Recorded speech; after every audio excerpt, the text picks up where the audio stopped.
I think this is a very important discussion because it's very few opportunities to have a really in-depth discussion of developing a trade union approach to what is currently being proposed as energy transition and climate protection policy. It's very controversial. It's in the headlines all the time, but unions are struggling because of lack of capacity, often lack of experience in some cases, to respond to what is really quite a serious attack on public energy and also trade union and worker rights. So I think this is a very important. We're coming together in Johannesburg. I'm going to set my timer for 20 minutes so I don't go over time, and please, Chair, interrupt me if there's a problem. So the title of this presentation, which is a very a short overview, is Undermining Public Utilities in Africa and the History of Neoliberal IMF and World Bank Policies. And it's going to be a historical overview to help comrades get familiar or to be reminded of some of these main moments. And next slide, please, Lala. That's beautiful. So the goals of the presentation is to show how neoliberal structural adjustment of the 1990s largely explains why there is so much energy poverty and capacity scarcity in sub-Saharan Africa today. It helps, we think, make sense of the current moment, the just energy transition partnerships, and how they fit in with that longer term structural adjustment agenda. And we're hoping that in Johannesburg, at least, we will make visible the achievements of public energy, and that can help us develop a public pathway alternative that unions can support. Many of the comments I'm about to make are presented in more detailed form in the framing document that was discussed in Nairobi in October 2022 during the launch of this initiative, CHUED South. And that document has been updated and will be updated again. So the idea of the document is to be a work in progress where we can have input to develop this analysis and the empirical data that backs up the analysis. Please bear that in mind, that if there are things missing, we've already had some input from comrades from around the region, then let's build that basis of knowledge and also deepen the analysis. Next slide, please. So this is very quick, we won't spend too much time. We understand that in the colonial period, energy that was developed, and particularly the power sector, was largely for colonial extraction. Brian Kamanzi gave an excellent presentation on this subject in Nairobi, and that is available. We'll put the link in the chat perhaps, but definitely that is available for your review. But what's important about that period is there was no commitment or desire to expand energy access to ordinary people for their own quality of life or economic development. So it was really colonial energy for the benefit of the colonizing country. Next slide, please. We also see that the important players in this whole period was the World Bank and the International Monetary Fund. These were not just their influence, but also not just their resources, but their influence over the policy debates was crucial during this period. You'll see there in the top left, that's a map of Washington, D.C., downtown Washington, D.C., and you'll see that the White House and the IMF and the World Bank are within an 11-minute walking distance. So it just shows this illustrates and symbolizes the influence of the United States over these two major so-called multilateral institutions, the World Bank and the IMF. Now, we did have next slide, please. We did have a video clip of Michael Manley, the Jamaican Prime Minister, and his struggle with the IMF and the World Bank in the 1970s.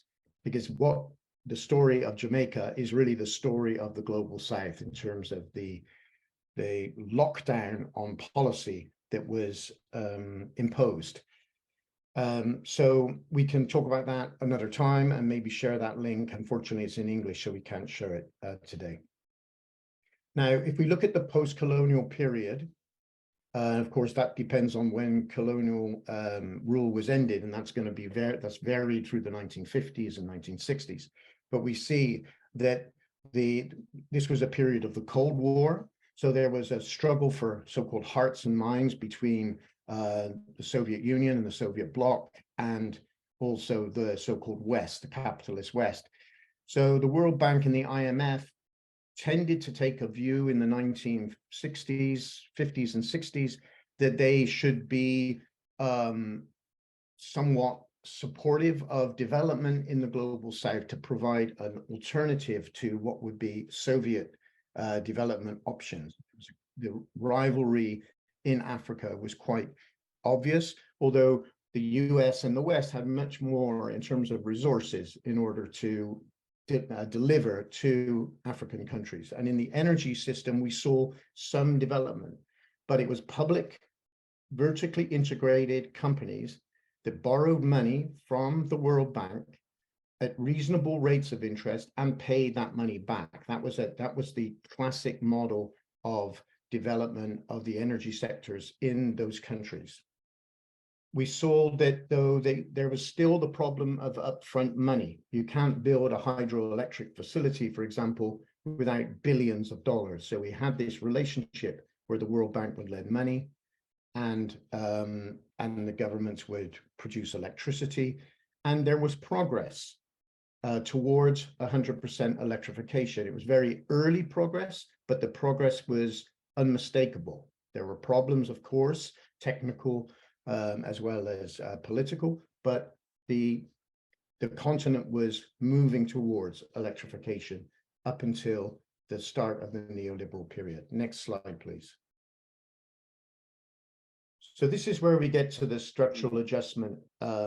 First of all, it's got very little to do with energy. It started off because of the, electricity, I should say. It starts off because of the oil shock, the quadrupling of oil prices, which meant that governments in the global South had to import all their oil products. That led to major strains on budgets. They printed money in order to try to ride out the crisis. That led to hyperinflation, and then they couldn't borrow money from commercial banks because their inflation rate and their debt. So this was all across the global South, Latin America, Sub-Saharan Africa, and many parts of the Asia-Pacific region during this period of the 70s and 80s. So this is the moment many of you, of course, lived through that moment, but there's those who have not. But it was a very difficult time for the global South, and then the IMF becomes the International Monetary Fund becomes the place, the go-to place for loans. Now, this coincides with the rise of the market, the triumph of the market, the collapse of the Soviet Union. And so we're the only people, the IMF, who can lend you money. And if we're going to lend you money, you're going to have to follow our directions. And those directions became known as structural adjustment programs. And they were radical austerity.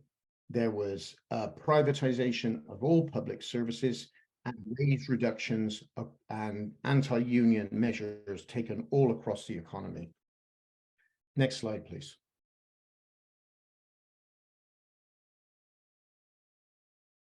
Oh, is this going to work?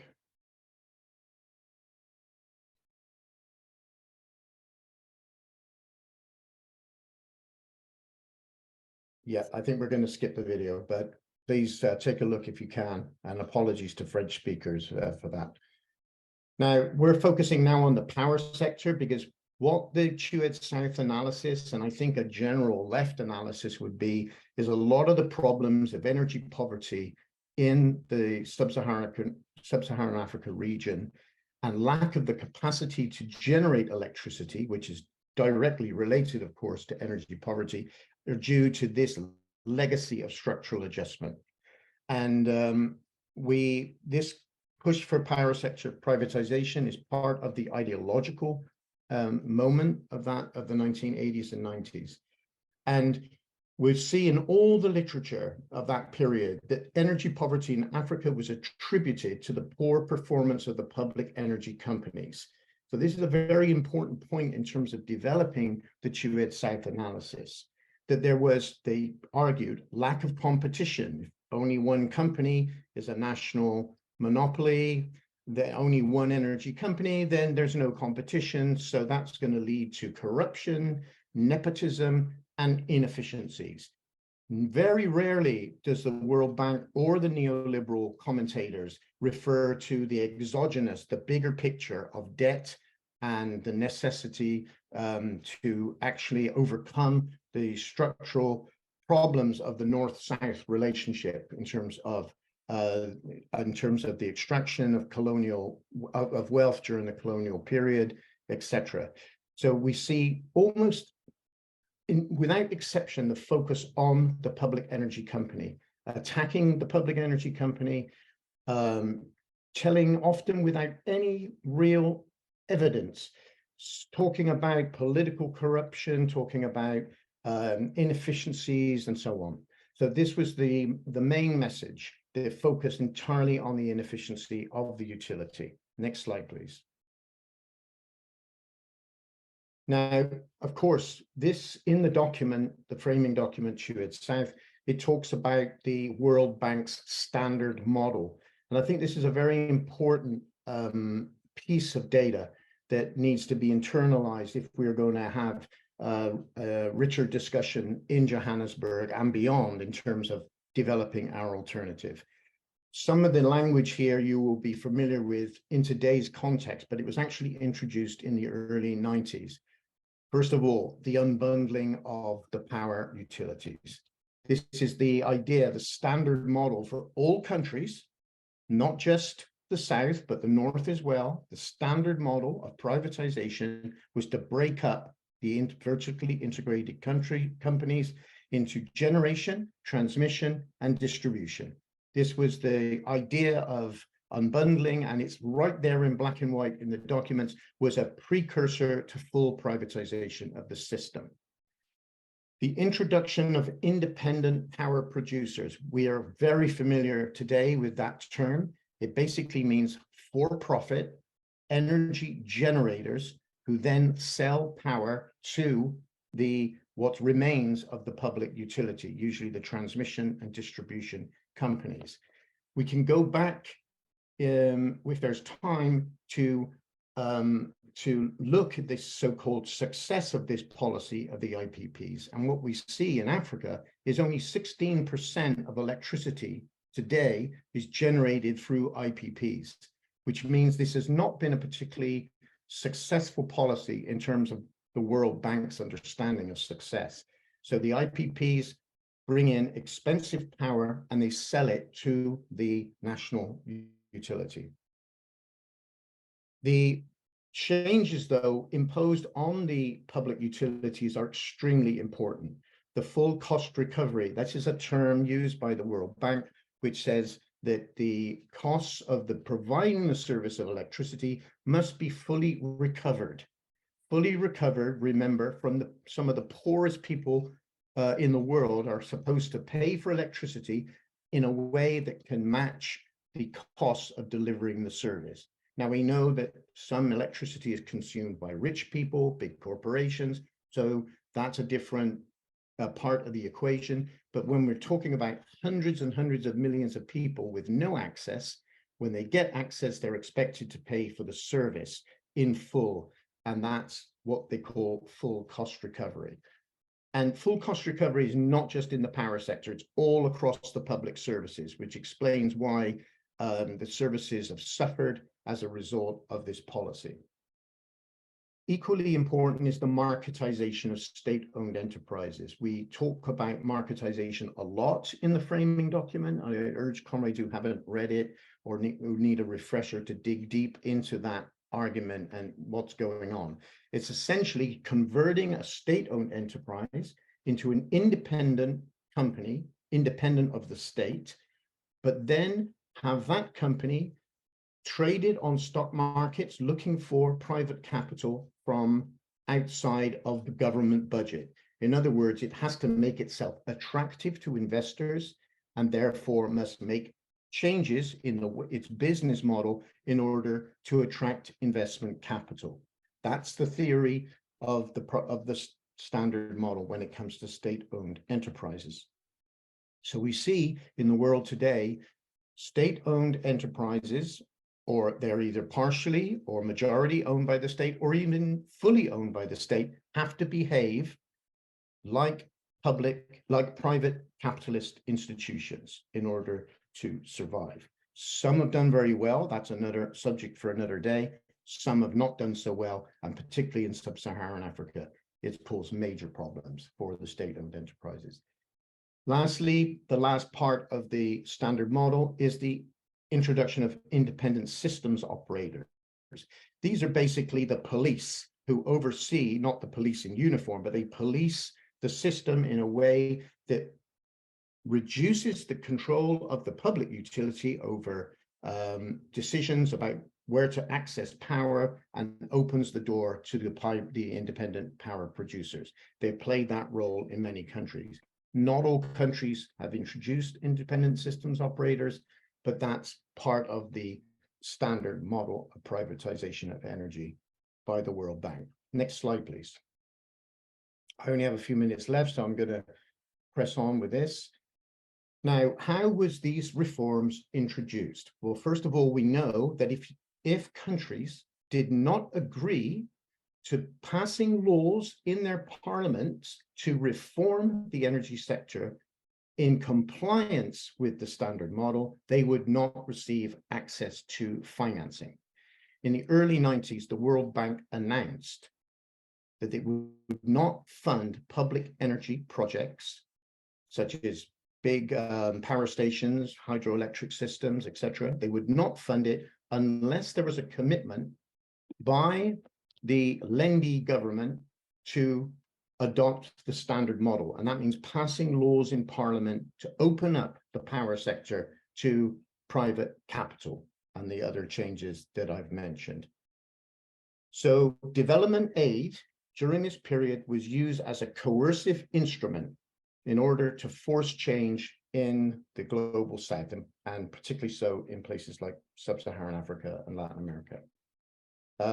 Next slide, please.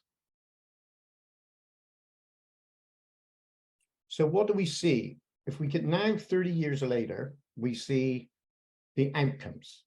We see the public utilities are, because they now have lost market share to the independent power producers.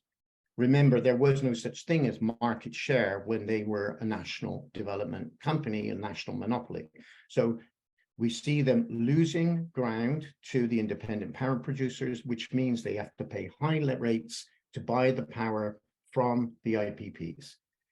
They then become less committed, and this is, I think, is a very important point, less committed to 100% access for the people, the citizens of those countries, because any extension of access will contribute to their financial fragility. This is a crucial point for us to absorb and to push back politically on this reality. And we've seen in country after country tensions between the independent power producers, many of whom are subsidized, protected from the market, which is ironic. They're protected from the market, they are subsidized, and they have become, they impose prices which are too high to pay. And then you see the national utilities begin to try to renegotiate the independent power producer prices, and in some cases cancel the contracts. This is something we will discuss in more detail in Johannesburg and in the future of the Druid South project, but this is very important to understand the current dynamics. In the minute or so I have left, I would emphasize that the World Bank itself, 30 years after it introduced the standard model, has got a project called Rethinking Power Sector Reform in the Developing Countries.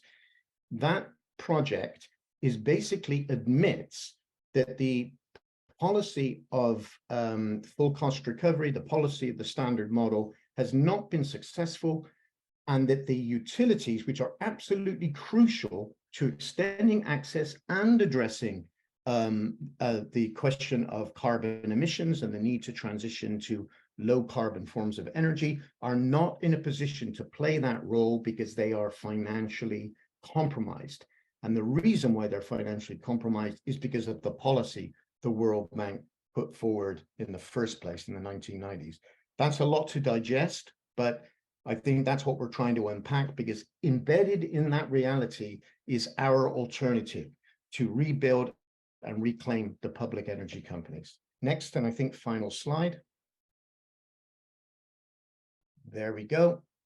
So just to conclude on this, the idea, that's my, apologies, that's my timer. Right on time. So pursuing 100% access and doing the system grades and all the rest that is needed incurs more debt on the utilities and then becomes a disincentive for them to do so.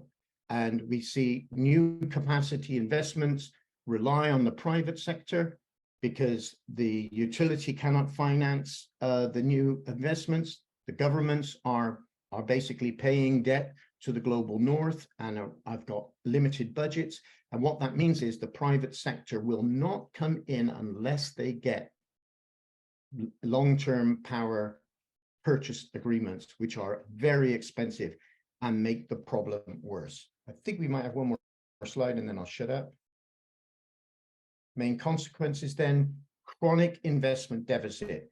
If we look at the data, and it's in the framing document, for every $5 invested in the energy transition, only $1 is in the global south. The rest is in the global north or China. So the global north and China dominate this in terms of investment at the moment.